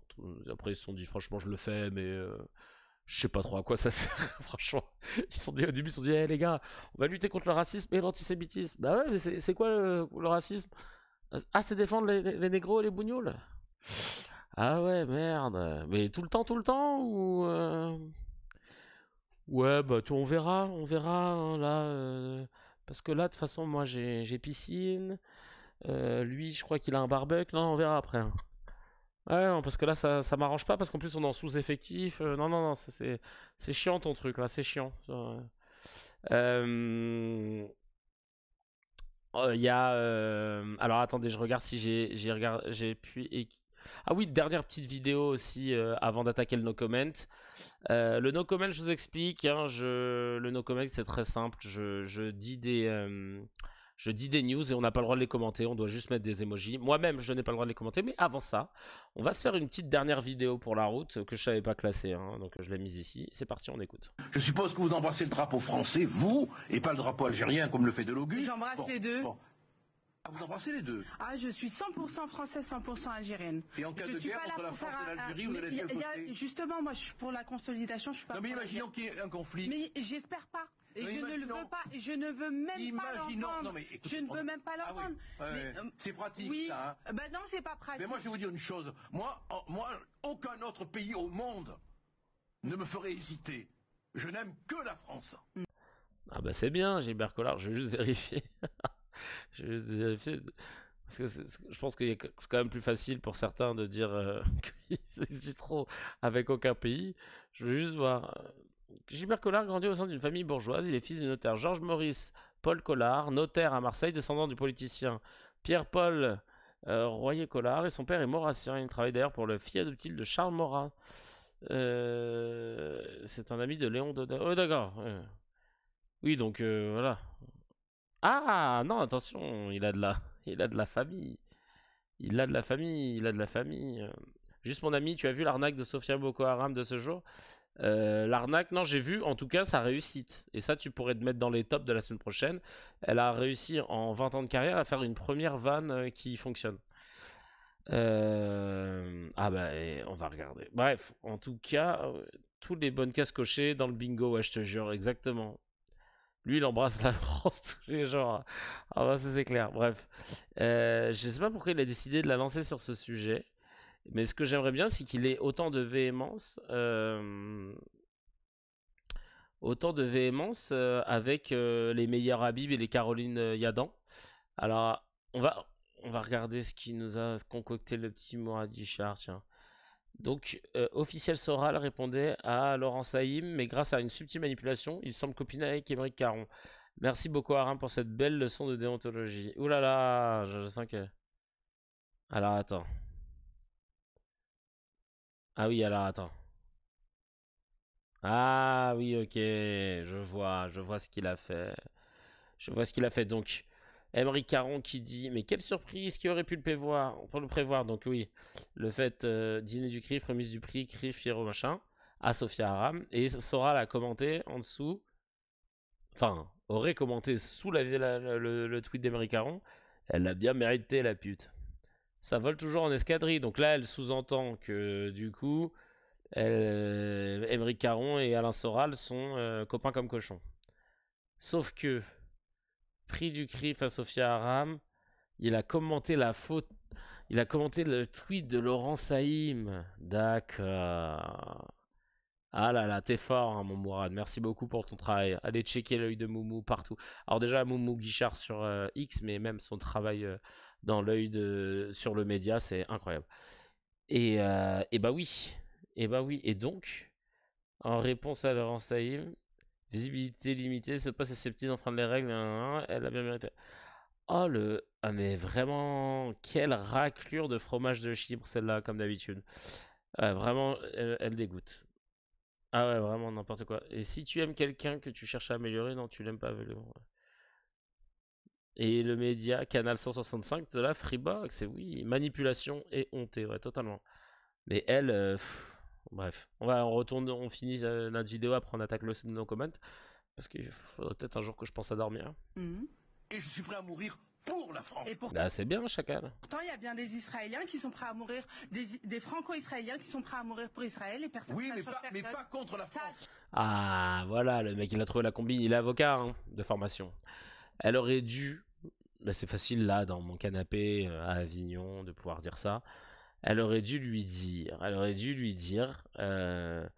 mais alors dans ce cas, si un Israélien entre la France et Israël choisit Israël, menteur, tu vas juste esquiver l'armée comme tous tes pères. Non mais c'est intéressant quand même la façon dont c'est ça la vraie question en fait. Bah, en fait on n'a pas besoin de réponse. On voit que ça ne dérange pas parce qu'on a énormément de franco-israéliens qui sont dans l'IDF, qui sont dans ça, l'armée israélienne, et ça n'a pas l'air de déranger l'État, même si, Dieu merci, enfin, après presque 2 ans, il y a des plaintes pour apologie, pour participation à des crimes contre l'humanité ou des crimes de guerre qui commencent à tomber, enfin. Alors. Moi, je vous ai posé la question entre la France, globalement, ce que dit Gilbert. Et le pédo qui est là. C'est que la double nationalité pose un problème. Boualem Sansal, par exemple. J'en peux plus de Boualem Sansal. Les fachos n'ont que cet argument à la bouche. Je n'en peux plus. C'est-à-dire qu'ils ont annihilé toute possibilité d'empathie à son égard. Je souhaite qu'il puisse être libéré comme n'importe quel Français parce que je suis pour la liberté d'expression. Ça, c'est une évidence. Mais alors, dès que j'entends son nom, j'en peux plus. Je vous le dis, entre nous. Dès que j'entends son blaze, dès que je vois des Louis Sarkozy dire ouais, une de nos meilleures plumes qui est enfermée, mais casse-toi, c'est un putain de raciste. Il faut qu'on dise les termes à un moment. Il y a un moment, c'est comme pour Charlie. Hein. Je suis Charlie et tout, on voulait pas que les gars se fassent fusiller. Par contre, leur torche-cul là, il est nul à chier. Voilà, c'est pas drôle, c'est nul à chier, c'est raciste. Voilà, il faut le dire. Et c'est pas pour autant qu'on est content qu'il se fasse tirer dessus. On condamne. Boualem Sansal, c'est pareil. Je veux dire, ouais, c'est pas normal qu'il soit enfermé en prison. Bah, après, c'est des lois d'Algérie, et l'autre Sarkozy voudrait qu'on rentre dans une guerre diplomatique pour libérer Boualem Sansal, alors qu'il y a plein d'autres personnes, d'autres Français à travers le monde qui sont injustement emprisonnés et on n'en fait pas tout un fromage bizarrement. Mais alors, quand je suis allé voir, moi je connaissais pas Boualem Sansal, putain. Mais je me disais, c'est bizarre. Quand tu as des Caroline Fourez, des Louis Sarkozy, tous les rachos qui sont en train de dire libérez Boualem Sansal, je me suis dit c'est chelou. Parce que si le gars il était juste c'était juste un gars, non, je me suis dit c'est chelou. Pourquoi ils sont attachés à cet arabe là? Vous savez très bien, les rachos, quand ils aiment un arabe, c'est souvent un arabe qui critique les autres arabes. Sinon ils s'en battent les couilles hein. Et bon bah là ça a pas bah ça a pas loupé, hein, ça a pas loupé. J'ai cru comprendre que le monsieur était, entre autres, dans le comment ça s'appelle, le conseil le conseil d'administration de Frontières, si je dis pas de bêtises. Quand j'ai vu ça, j'ai fait ah ouais, d'accord, donc c'est pas. Oui, c'est ça. Non, il est dans. Oui, alors, attends, je vais vous le dire exactement parce que là, je suis dessus. Ouais, c'est ça. Attends, Frontières, dans lequel il reprend. Ah oui. C'est ça. Il est membre du comité éditorial de Frontières. Le média qui n'en est pas un, d'accord hein, voilà. Ouais, d'accord. Ouais, Free Georges Ibrahim Abdallah, j'insiste, mais c'est pire. Ouais, non, cette histoire, elle est dingue aussi. On aura l'occasion d'en reparler. On va passer au no comment. Le no comment, je vous rappelle les règles. Je lis des news. On n'a pas le droit de les commenter. C'est très dur. Même moi, j'ai pas le droit de les commenter. Alors, on va commencer. C'est parti. Que des emojis. Hein. On peut commenter qu'avec des emojis. Je sais pas si dans le chat vous pouvez. Vous voulez que je le fasse, que je lance que je lance le bail. Je suis même pas sur le tableau de bord tellement je suis en confiance avec l'équipe de choc que j'ai. J'ai vraiment de la chance d'avoir tous ces gens-là. Ah, merci beaucoup, c'est gentil. Merci, merci. Allez, c'est parti. On va attaquer ça comme il se doit. Avec le no comment, première news, on y va. Au moins 78 Palestiniens et Palestiniennes ont été tués par l'armée israélienne à Gaza mercredi 2 juillet, dont Marwan Al-Sultan, cardiologue et directeur de l'hôpital indonésien.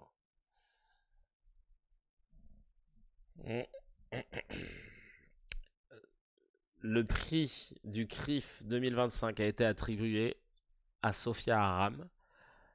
François Bayrou, Elisabeth Borne, Gérald Darmanin ou encore Bruno Retailleau étaient présents au dîner.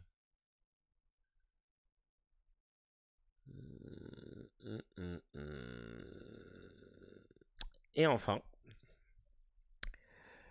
Christine Kelly dit que la France est en perte de bon sens car il y a des écoles publiques qui coulent, mais ce sont les écoles privées qui fonctionnent que l'on veut fermer et que le service public audiovisuel ne respecte pas le pluralisme, mais ce sont les chaînes privées qui le respectent que l'on veut fermer.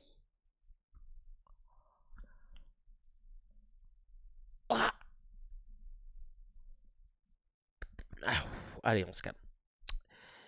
Et pour finir, ça y est, c'est bon, on peut se reposer. Pour finir, c'était dur, hein. Là, le no comment de Christine Kelly, la tension est montée, on va pas se mentir. Pour finir, on va adoucir tout ça avec le miel. Vous pouvez reprendre la parole dans le chat, évidemment. Pour finir, j'aime bien passer manger une petite cuillère de miel pour adoucir un peu la gorge. Surtout après un no comment, ça fait plaisir. Et là, le miel, il nous vient Alors, attendez, je vais te retrouver la vidéo. D'un certain Vincent Hugueux. Vincent Hugueux, c'est un journaliste français qui est face à Géraldine Vosner, journaliste au Point et grande admiratrice des crimes de Netanyahou. Et là, c'est assez jouissif, c'est quand les fans d'un génocidaire se prennent une claque. Je vous laisse apprécier ce miel. Ce qui me frappe, c'est un communiqué qui a été diffusé par Benjamin. Ah, qui était présente au dîner, évidemment, sinon c'est pas drôle. Merci Boumou. Netanyahou, le Premier ministre israélien, et son ministre de la Défense, Israël Katz, qui parle de mensonges malveillants, j'ignorais jusqu'alors qu'il y eut des mensonges bienveillants, qui a pour vocation de salir l'armée la plus morale au monde. Mais l'armée la plus morale au monde, ça ne se claironne pas. Merci, putain. Oh là là, j'en peux plus, ça aussi. Laurence Ferrari, elle l'a dit dans son émission. Je vous rappelle que Laurence Ferrari est censée être une journaliste française sur une chaîne française. Elle a dit, je vous rappelle que ça est l'armée la plus morale du monde. Mais cousine, le concours, c'était quand qui remet les prix? Enfin, parce que on aimerait bien y participer, quoi. Qui était en lice c'est quand même dingue. Ça se démontre au jour le jour. Or, hélas, l'armée n'est que l'un des aspects du naufrage moral que vit ce pays, Israël, au regard même des idéaux de ses fondateurs. Tous les acteurs qui connaissent la réalité de Gaza dénoncent l'amateurisme de cette fondation qui est en fait une sorte de joint venture, donc d'entreprise conjointe entre les États-Unis et Israël, et qui prétend par exemple avoir distribué, je cite, 46 millions de repas depuis le début de cette opération, fin mai, j'ai calculé. Ça veut dire que chaque jour, il distribue 1,4 million de repas, alors qu'on sait que la population est tout à fait affamée. Des scènes extrêmement compliquées de débordement de l'armée. J'adore quand les gens disent les termes, putain. J'adore Bon, là, il y a eu un point de montage. Le petit silence laissé. Et tu sais, quand quelqu'un a dead ça sur un plateau, comme on dit chez moi, c'est quand le journaliste qui lead, il passe à autre chose et il ne rebondit pas sur ce que la personne a dit. Ça, c'est... Bourdin. Quand vous voulez savoir si Bourdin est dans la merde ou pas, il passe à autre chose. Oui, mais Bourdin, en attendant, 2 + 2 = 4. Et concernant l'écologie, hein, vous faites quoi pour l'écologie?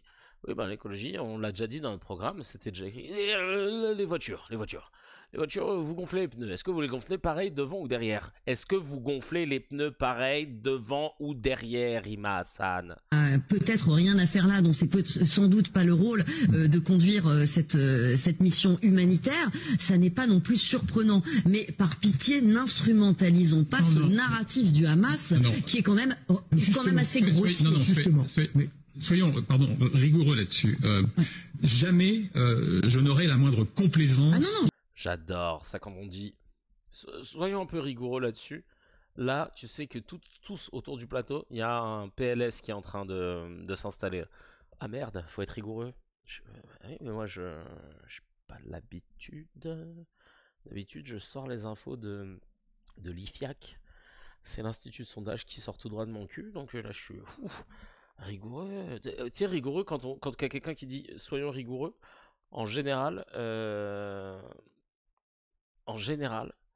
là, tu vois, tu sais, c'est comme quand le prof il dit sortez tous une feuille double, interro surprise. Pour les stratégies du Hamas que j'ai souvent dénoncées dans mes écrits et sur ce plateau. Simplement, on ne peut pas dire que les officiers ou les soldats israéliens qui ont livré leur témoignage, ou le journal Haaretz lui-même, sont inféodés au Hamas. C'est pas ce que je dis. Vous dites que seul le narratif du Hamas domine. Non, je suis désolé, il y a d'autres sources. Et quant à l'hypothèse sur laquelle on ne connaîtrait jamais la vérité, alors là, ce serait la défaite du journalisme en race campagne. Je cite juste un extrait d'un communiqué officiel de l'armée israélienne. Tsahal regrette tout préjudice causé aux civils non impliqués, donc non impliqués dans des actions menaçantes pour l'armée. C'est une manière vous conviendrez, le narratif que le Hamas tente de construire, c'est il nous attire avec cette thèse pour nous génocider, c'est ça le narratif. Je ne m'intéresse pas à ça, je m'intéresse à ce que disent des soldats de l'armée d'Israël et un journal de grande qualité. CQFD, merci beaucoup à toi Vincent Hugueux. Elle insiste, et puis à la fin, au bout d'un moment, tu vois, dis, vas-y frère, c'est bon, t'as raison. De toute façon, il y a la pub. De toute façon, là, elle est sauvée par la pub. Là. Oui, alors on va devoir dire Hamas un problème. C'est très drôle. Ça. En tout cas, merci mille fois à toutes et à tous d'avoir participé à ce nouvel épisode de CKR, l'épisode 91. Merci pour le soutien. N'hésitez pas, comme d'habitude, vous pouvez soutenir sur le Tipeee, juste en likant, en commentant, en mettant des étoiles si vous écoutez cet épisode en podcast, parce qu'ils sont en replay partout. Et c'est un plaisir d'accueillir toutes ces nouvelles communautés qui se sont mélangées pour qu'on puisse finir la nuit en beauté. Vraiment, je suis trop content. Merci mille fois. Merci à toutes et à tous. Et je vous dis, et ben du coup, prochain live, ce sera lundi prochain, comme d'habitude. Peut-être qu'il y en aura un dimanche si je me chauffe, mais les lives, j'avoue, là de les faire après le spectacle, parce que là, je suis à Avignon pendant tout le festival. Sachant que je rentre vers minuit et quelques, minuit et demi, ça fait tard. Je pensais qu'on allait faire un score dégueulasse. Et grâce à vous, en fait, je me dis que en fait, on peut peut-être compter sur les oiseaux de nuit quelque part. En tout cas, c'est un plaisir. Gros bisous, prenez soin de vous. Là, on a que des gens de qualité, exactement, Lex. Merci à tout le monde. Pas un mot sur une surprise que l'on peut faire à nos amis, s'il te plaît. Je l'ai pas, attends. Je l'ai pas. Mais en tout cas, merci Moumou d'avoir été là. Bonne nuit à toutes et à tous et à très très vite. Ciao, ciao.